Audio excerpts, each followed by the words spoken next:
Okay. Hi, I'm Liz Harper from the Colusa County Resource Conservation District, and I'm here with 4 friends to talk about soil health this morning.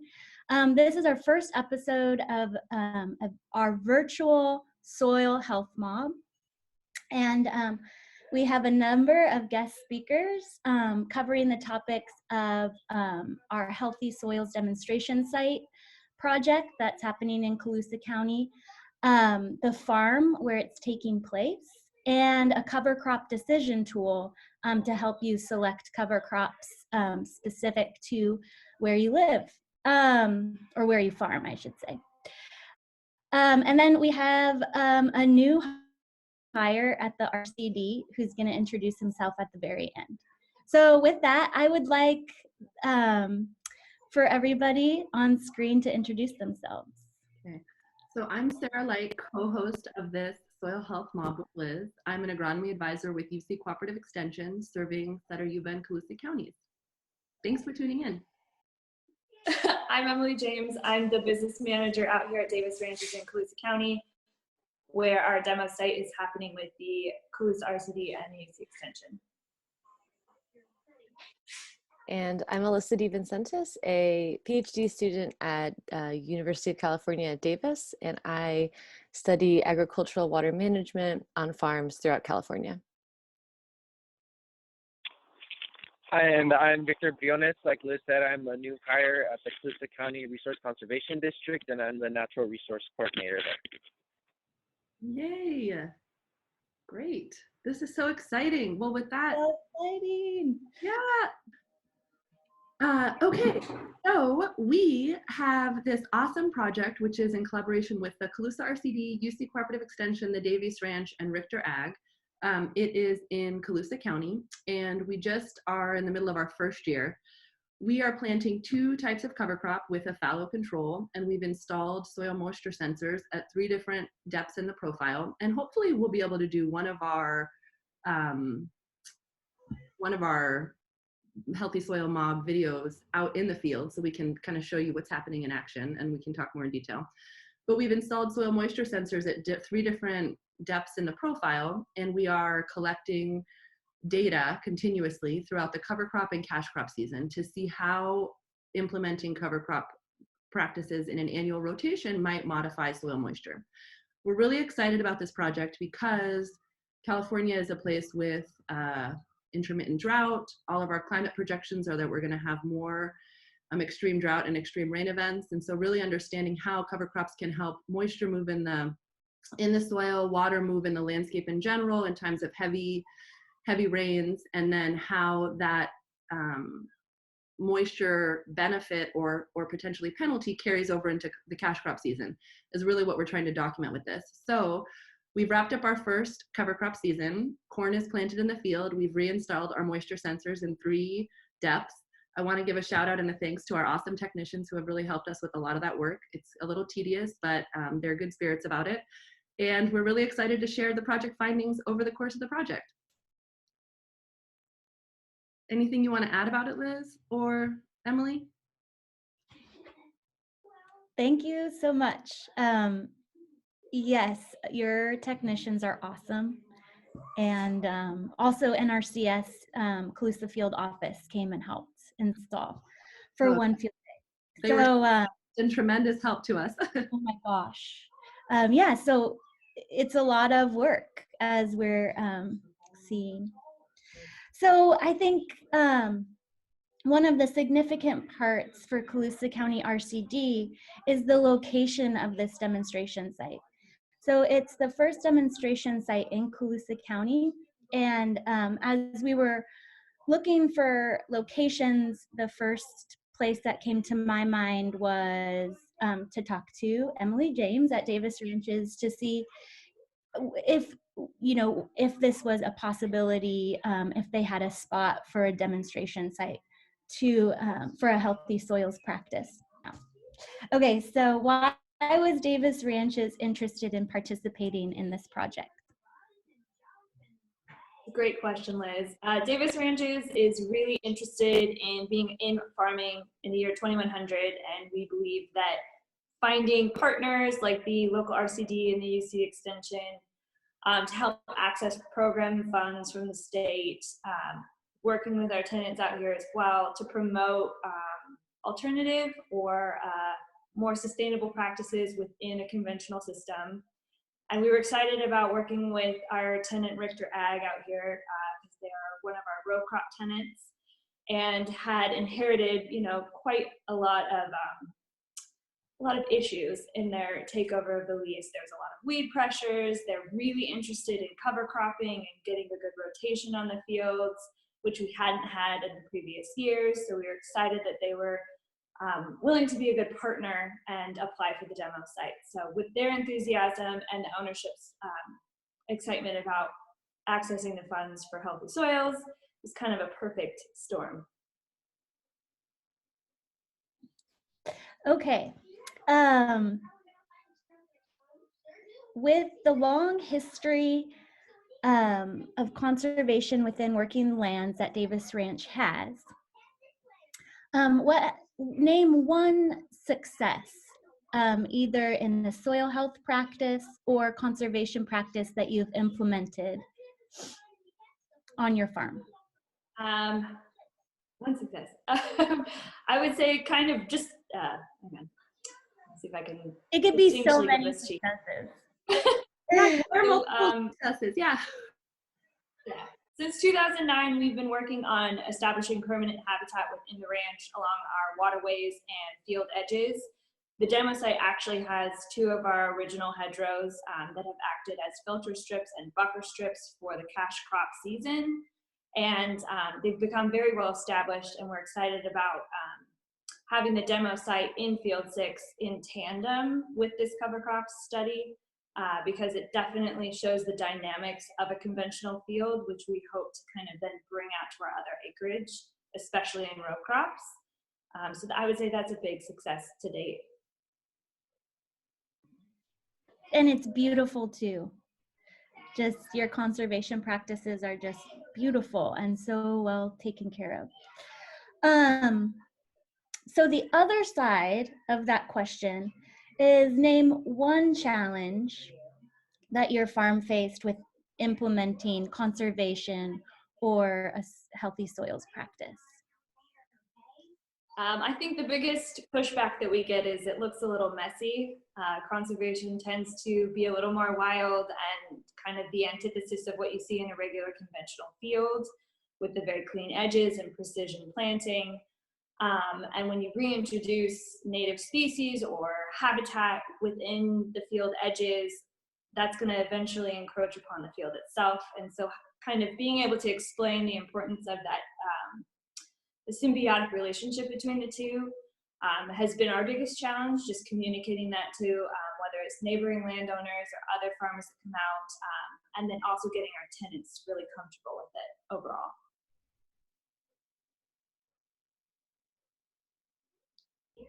Great. Thank you. So yeah, Sarah, you're up. So I guess just Emily, anything else you want to add before we chat with Alyssa? So just a couple other things. What we really appreciate about Richter Ag and the UC Extension and the RCD is they've really taken on the project. We just get to be the hosts, which is like my perfect realm. I'm happy to host a field day. I'm excited to do a healthy soils mob online and be able to kind of get the information out there. I feel like that is a really powerful message that the ownership wants to make sure that yes, they're absentee, but they are staying engaged where they can. And we're excited to see the cost benefit comparison that Anthony is putting together over the long term of the project. And we are looking at hopefully doing some other nitrogen fixing cover crops and being able to identify that and where we could implement it in different fields.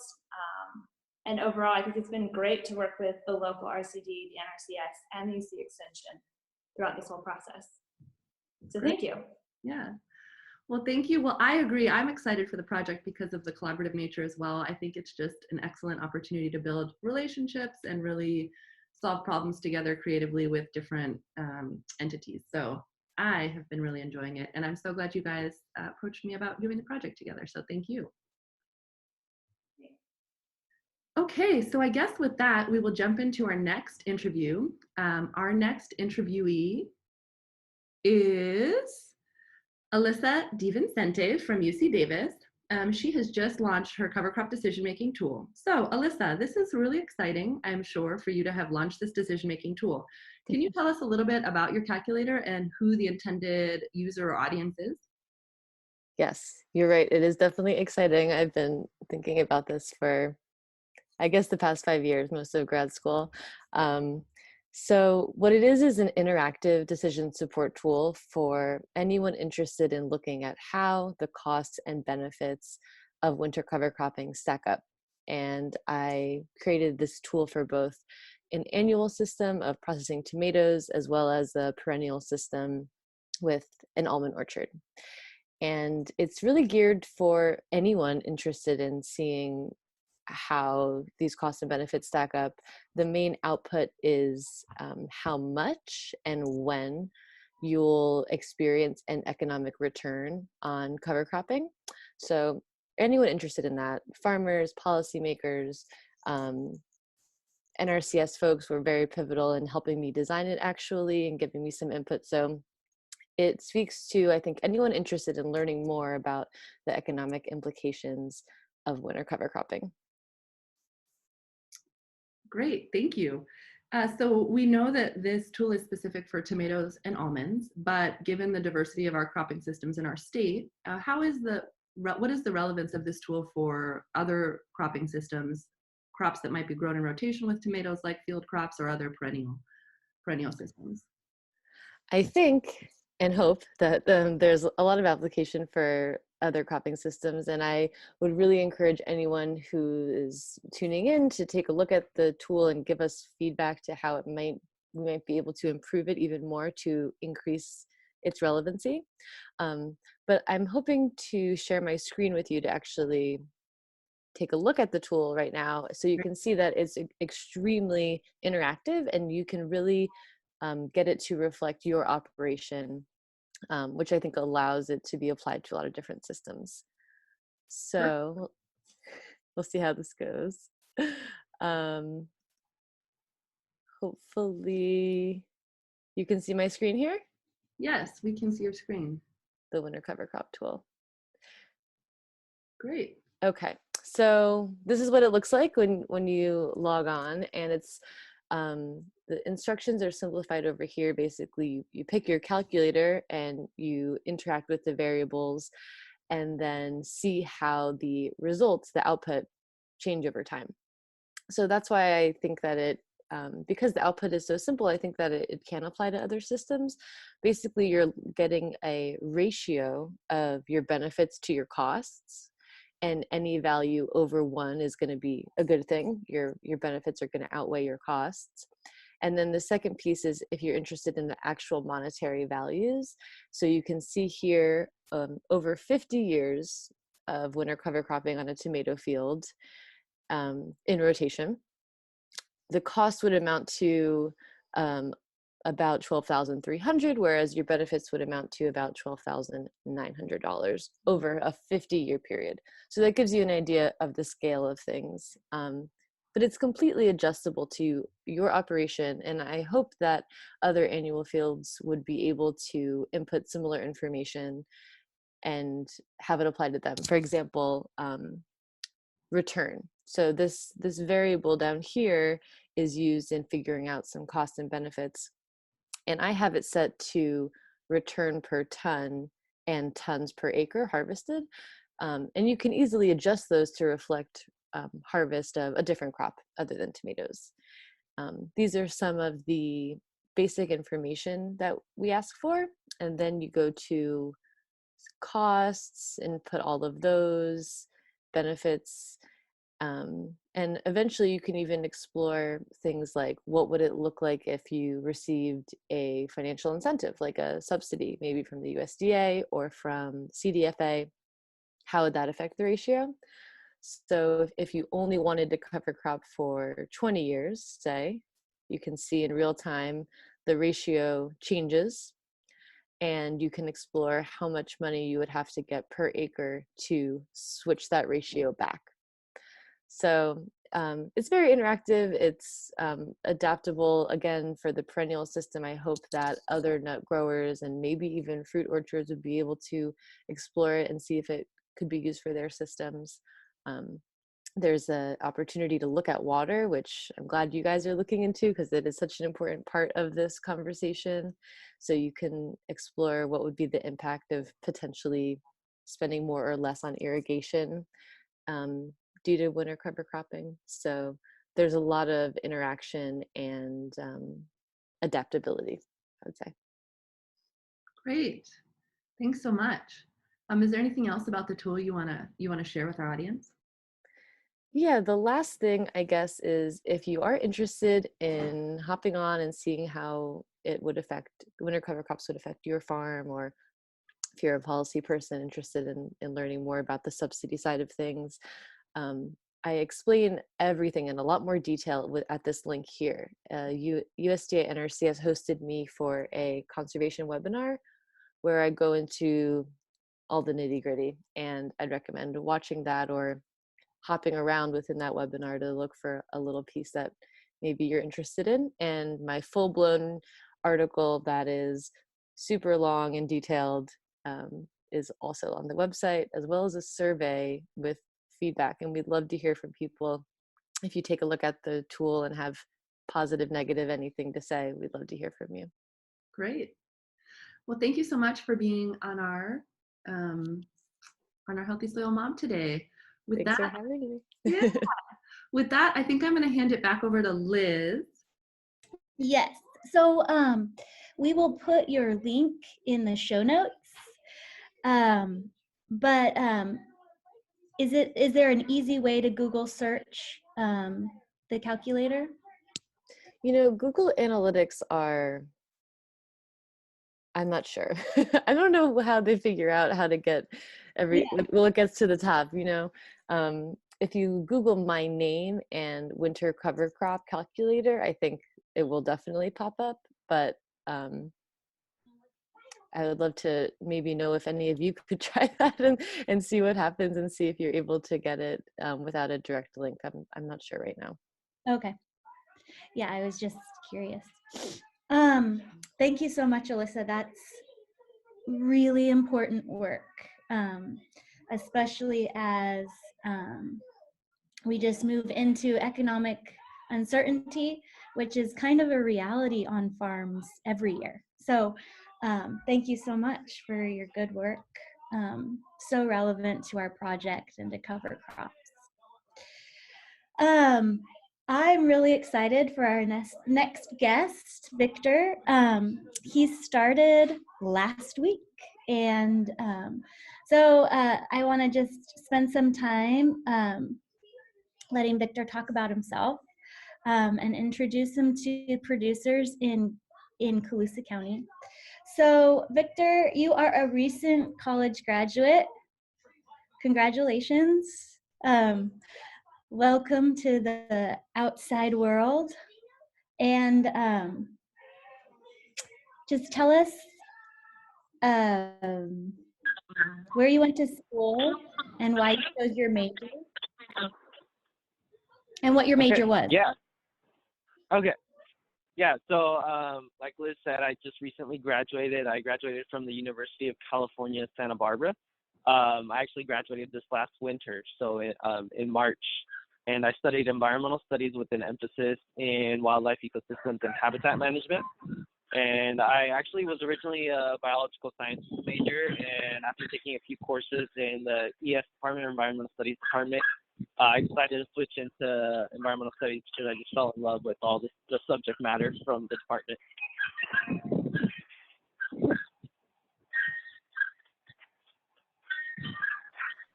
Thank you. So the first question I think that is on every person's mind when they come, on every local's mind when they meet you is, how did you come to Colusa County? And how did you find the Colusa RCD? Tell us a little bit about that part. Okay. Yeah. So I'm actually from Willows, California. So I started out here and then went to UC Santa Barbara. And after graduated, I came back home and someone actually referred me to the job listing. And when I was reading through it, reading through the job description, I knew that this was a position that I would really enjoy and would be a great way for me to incorporate what I learned at UC Santa Barbara. And I just knew that I'd be able to learn so much from it too. And then Victor's position is the natural resource coordinator. And so what he does is he'll be working on the RCD for part of the time, and also working with NRCS, supporting them as they develop applications, and meeting producers and verifying that they're doing the practice in the field that they have a contract for. So with that being said, what are you most looking forward to in your new job? So truthfully, because I'm so fresh out of college, I'm just really excited in general to get started and get to go out and become more acquainted with the different sustainable ag practices that the RCD does, and to be able to interact with the producers and see what they're looking to get out of it and how I can best provide support to them. And myself coming from agricultural background as well, with my family owning orchards in Glenn County, I think I can provide that of sort of knowing what is wanted, but also I'm excited to interact with the producers and see how I can best assist them. And then this is all going to be new to me, so I'm also just excited to learn and develop my own skills in the field. That's cool. Thank you so much. Thank you for having me. Oh yeah, that wraps up our first soil health mob, and it has been fun mobbing together this morning. Yeah, really fun. Thank you so much. Yeah.